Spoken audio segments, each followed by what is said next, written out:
नमस्कार हरि प्रेमियों, आपका हमारे YouTube चैनल में स्वागत है। सभी दर्शकों को हमारी ओर से जय श्री कृष्ण। हरि प्रेमियों, कैसे हैं आप? उम्मीद है आप सब अच्छे होंगे। आइए आज का प्रसंग शुरू करते हैं। आज का प्रसंग है सर्वश्रेष्ठ कौन है, ब्रह्मा विष्णु और महेश में। हरि प्रेमियों, उससे पहले अगर आप हमारे चैनल पर नए हैं तो प्लीज चैनल को सब्सक्राइब जरूर कर लीजिए और बेल आइकॉन को जरूर दबा लीजिए ताकि आप तक हमारे सारे नोटिफिकेशन पहुंचते रहे। हरि प्रेमियों, आपका एक सब्सक्राइब भी हमारे लिए बेहद मायने रखता है। आइए जानते हैं भगवान ब्रह्मा और विष्णु महेश में सर्वश्रेष्ठ कौन है। एक बार की बात है, भृगु ऋषि ने जानना चाहा कि भगवान विष्णु ब्रह्मा और महेश में सबसे श्रेष्ठ कौन है। वह बारी बारी सभी देवताओं के पास भगवान के पास गए। पहले ब्रह्मा और महेश ने भृगु को पहचाना भी नहीं और ना ही भृगु ऋषि का आदर सत्कार ही किया। और इसके बाद भृगु ऋषि भगवान श्री विष्णु जी के यहाँ पर गए। भगवान श्री विष्णु उस समय विश्राम कर रहे थे और माँ लक्ष्मी भगवान विष्णु जी के श्री चरण दबा रही थी। भृगु ऋषि ने पहुँचते ही वहाँ कुछ न कहा न कुछ सुना और भगवान श्री विष्णु जी की छाती पर अपने पैर से प्रहार कर दिया। माँ लक्ष्मी जी ने जब यह देखा तो वह चकित रह गई, परंतु भगवान श्री विष्णु जी ने भृगु ऋषि का पैर पकड़कर बहुत विनीत भाव से बोले, मुनिवर, आपके इन कोमल से चरणों में कहीं चोट तो नहीं लगी, इसके लिए मैं माफी चाहता हूँ। माँ लक्ष्मी को भगवान श्री विष्णु जी की इस विनम्रता पर बहुत गुस्सा आया और वह श्री भगवान विष्णु जी से नाराज होकर भूलोक में यानी इस धरती लोक पर आ गई और कोल्हापुर में रहने लगी। माँ लक्ष्मी जी के विष्णु लोक से चले जाने के बाद भगवान विष्णु को लगा कि उनका श्री और वैभव सब कुछ नष्ट हो गया है और उनका मन बहुत ही अशांत रहने लगा। माँ लक्ष्मी जी को ढूंढने के लिए वह श्रीनिवास के नाम धर कर इस धरती लोक पर भूलोक पर आए और घूमते घूमते वेंकटचल पर्वत क्षेत्र में बकुला माई के आश्रम में रहने लगे। पहुँचे और बकुला माई ने उनकी बहुत ही आव भगत की, बहुत आदर सत्कार किया। उन्हें अपने आश्रम में रहने के लिए ही कह दिया। एक दिन की बात है, एक दिन जंगल में एक मतवाला हाथी आ गया और आश्रमवासी डरकर इधर से उधर भागने दौड़ने लगे। श्रीनिवास ने यह देखा तो अपने हाथ में धनुष बाण लेकर हाथी के पीछे चल पड़ा। हाथी डरकर भाग गया और घने जंगलों में छुप गया। श्रीनिवास उसका पीछा करते करते बहुत थक गए और वह एक सरोवर के किनारे एक वृक्ष की छाया में लेट गए और उन्हें हल्की सी झपकी भी आ गई। थोड़ी देर में बहुत शोर सुनकर जब उनकी आँख खुली तो उन्होंने क्या देखा कि 4-6 युवतियाँ उन्हें घेरे खड़ी हैं। श्रीनिवास को जगा हुआ देखकर वे डपट कर बोली, यह हमारी राजकुमारी पद्मावती का सुरक्षित उपवन है, बगीचा है और यहाँ पुरुषों का आना बिल्कुल ही मना है। तुम यहाँ क्यों आए हो और कैसे आए हो? भगवान श्रीनिवास कुछ भी जवाब दे इससे पहले ही उनकी दृष्टि उस वृक्ष की ओर से झांकती हुई उनकी राजकुमारी पद्मावती की ओर चली गई। श्रीनिवास पद्मावती को देखते ही रह गए और थोड़ा अपने आप को संभालते हुए संयत होकर बोले, देवियों, मुझे नहीं पता था मैं शिकार का पीछा करता हुआ यहाँ तक आया था और बहुत थक गया था, और बहुत थक जाने के कारण मुझे नींद आ गई, इसलिए आपसे क्षमा मांगता हूँ। श्रीनिवास आश्रम में तो लौट आए, परंतु बड़े ही उदास रहने लगे।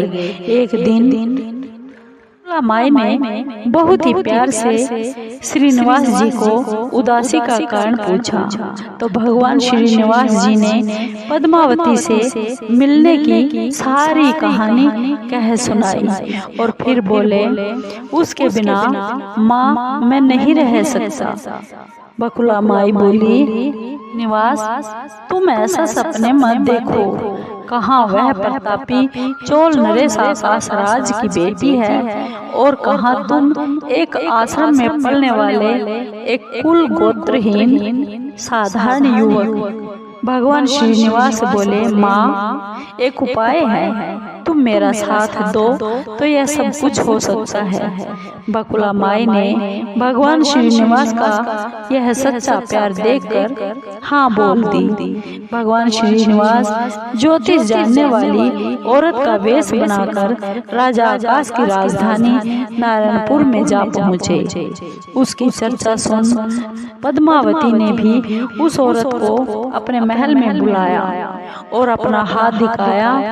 राजकुमारी पद्मावती के हस्तरेखा देखकर वह बोली, राजकुमारी जी, कुछ दिन पहले तुम्हारी भेंट तुम्हारे ही बाग में किसी बहुत ही सुंदर युवक के साथ हुई थी।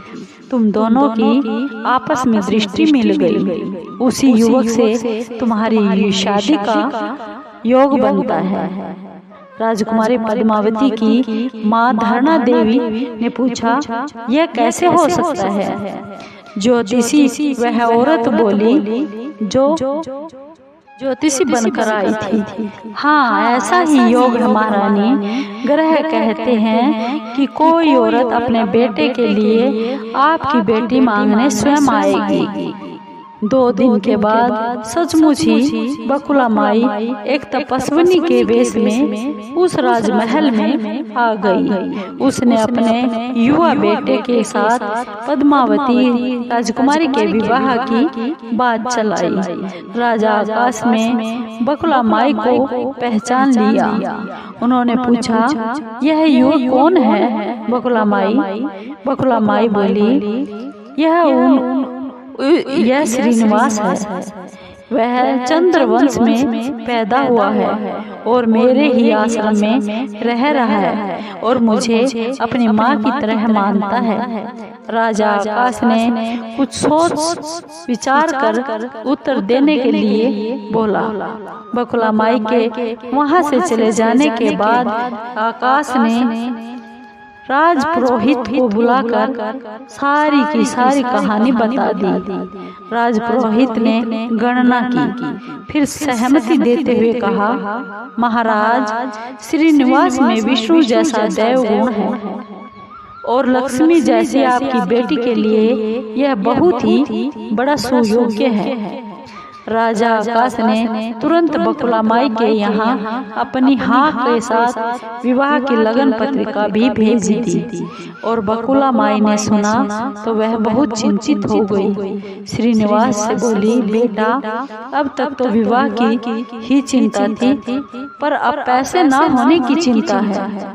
मैं वराह स्वामी के पास जाती हूँ और उनसे पूछ कर आती हूँ कि क्या किया जाए। बकुला माई भगवान श्रीनिवास को लेकर वराह स्वामी के पास गई और श्रीनिवास के विवाह के लिए धन की समस्या बता दी। तो वराह स्वामी ने 8 दिक्पालों इंद्र, कुबेर, ब्रह्मा, शंकर आदि देवताओं को अपने आश्रम में बुलवा लिया और फिर श्रीनिवास को बुलाकर कहा, तुम स्वयं इन्हें अपनी समस्या को समझा दो। भगवान श्रीनिवास ने सभी देवताओं से कहा, मैं चोल नरेश राजा आकाश की बेटी पद्मावती से विवाह करना चाहता हूँ और मेरी हैसियत राजाओं के अनुसार नहीं है और ना ही मेरे पास धन है।